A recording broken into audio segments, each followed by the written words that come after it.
Hello dear friends, subscribers and guests of my channel. In this video I want to show and tell you how to check engagement time on Instagram.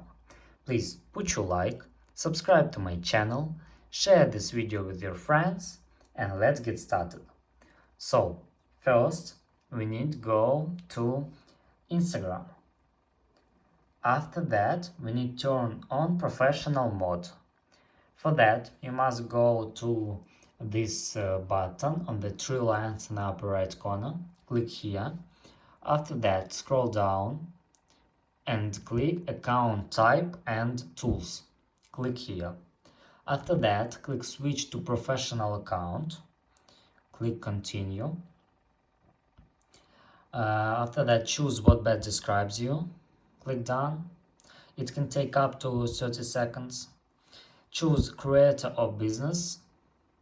Click Next. After that, click Not Now. Click on the cross. And now go back and click on three lines again. And here you must scroll down and click Insights.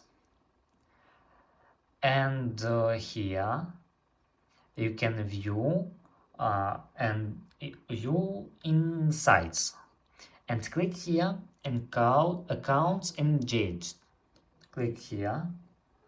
And here you can see how much accounts engaged on your account. And that's all.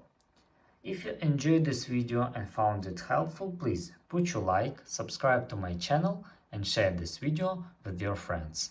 Bye bye everyone. See you later.